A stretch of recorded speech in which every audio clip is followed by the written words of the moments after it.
Welcome back. Last episode, we said this wasn't just another theory. Today, we want to explain why. Because the first thing this framework does is something almost nobody does anymore. It refuses to start with conclusions. Most books begin by asking, is God real? Or, can science explain consciousness? This one asks something much simpler. What kind of patterns refuse to disappear? That sounds almost disappointingly ordinary. Until you realize every mature science asks exactly that question. Yes. Physics asks what laws never change. Biology asks what organisms keep surviving. Engineering asks what structures refuse to collapse. Here this Canon of Books asks, what principle survives across every domain and scale? And that's where the word coherence first appears, not as theology, as observation. Think about your own body. 37 trillion cells. None of them understand you. Yet together, they produce you. As a stem cell research, I couldn't ignore this. Every cell has freedom within limits. But if enough cells stop cooperating, the organism dies. Interestingly, civilizations aren't much different. Neither are ecosystems, or galaxies, or families much different. So the question becomes, is coherence merely useful, or is coherence fundamental? This is where the book started making me uncomfortable, because I realized I've spent years studying life without ever asking what life is trying to preserve. Exactly. We measure life, sequence life, engineer life. But what is the direction of life? The author proposes something surprisingly bold. Life isn't trying to maximize power. Life isn't trying to maximize pleasure. Life is trying to preserve coherence. Now that's a dangerous statement. Because if it's wrong, the framework collapses. But if it's right, evolution, ethics, civilization, even theology might all be speaking about different aspects of the same phenomenon. Notice something else. The author doesn't ask us to believe this, he asks us to test it. Every chapter feels like a laboratory. Which brings us to what may be the central challenge of these books. Can one principle explain cells, people, societies, and eventually the universe itself? That's an outrageous claim. It is. And honestly, I still don't know if it's true. Neither do I. But I know this. After reading these 2 volumes, I can no longer dismiss the question. And perhaps that's the real achievement of the canon so far. Not that it gives answers, but that it forces questions almost nobody is asking anymore. And here we should explain the most controversial idea in the entire framework. What is sin? The claim that sin is not introduced first as a religious concept, but as a systems phenomenon. If that's true, it changes how we read both science and scripture. I know. Sin is the most misunderstood word in human history, because almost nobody agrees on what it actually means. When I first saw the canon's definition, I stopped reading for a few minutes, because it doesn't begin with crime. It doesn't begin with guilt. It doesn't even begin with morality. It begins with systems. The definition is surprisingly concise. Sin is the willful choice to withdraw from the sustaining order. Notice what isn't there. No list of forbidden actions, no denominations, no rituals, just one principle. The author then goes one step further.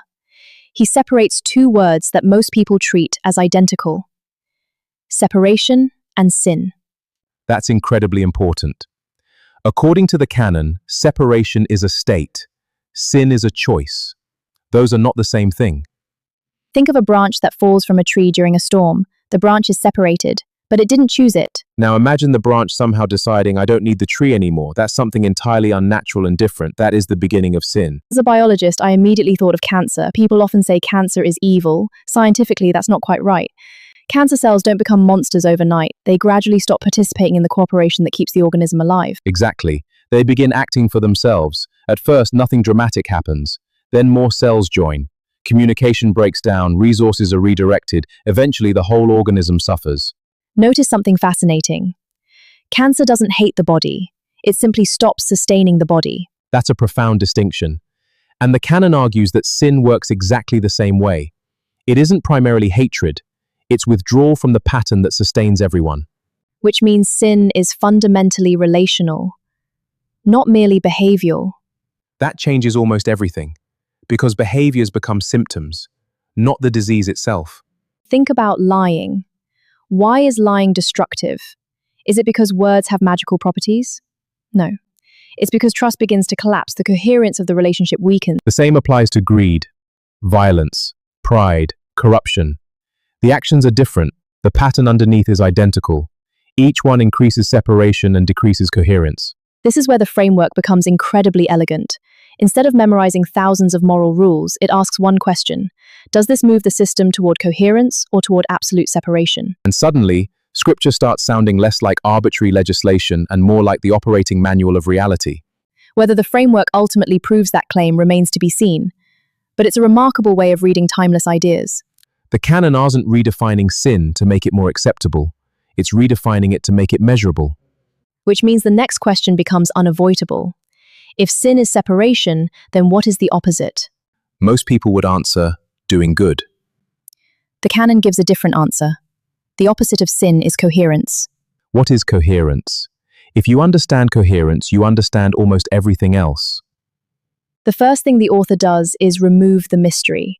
Coherence is not magic, it isn't merely agreement, it isn't uniformity, and it certainly isn't everyone thinking the same thing. Coherence is the perfect integration of every part into one living whole. Notice those words carefully.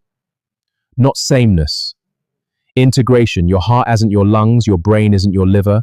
Difference isn't the enemy of coherence, it is what coherence organizes. This completely changed how I looked at biology. A healthy body isn't one where every cell becomes identical. Health comes when every cell willingly fulfills the role that allows other cells to flourish. The canon then asks a remarkable question. If coherence is necessary for every living organisms, nations, civilizations, or even planets, why would reality suddenly abandon the principle simply because the scale becomes larger? And that's when something clicked for me. Every scientific discipline has its own language. Biologists talk about homeostasis, physicists talk about stability, engineers talk about system integrity. That's a fascinating insight. Yes. Economists talk about sustainable equilibrium, computer scientists talk about synchronization, theologians talk about peace. The canon says these may all be different names for the same underlying reality. This is where the framework becomes incredibly bold. It proposes that coherence isn't simply something living things produce. It is something reality itself is built upon.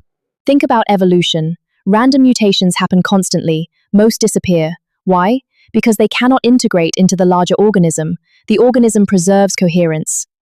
Also think about engineering. A bridge doesn't collapse because gravity suddenly changes. It collapses because the parts stop working together. The failure is always a loss of coherence. Think about human relationships. Why does betrayal hurt? Not because words were spoken, but because trust, the invisible architecture holding two people together, breaks. The relationship loses coherence. Notice what just happened. One idea, three completely different disciplines, the same explanation. This is why we've become fascinated by this canon. The author isn't collecting metaphors. He's proposing that coherence is the deepest pattern beneath all successful systems. Now comes perhaps the most important sentence in the entire framework. The canon says, everything that persists, persists because it participates in coherence. Read that again.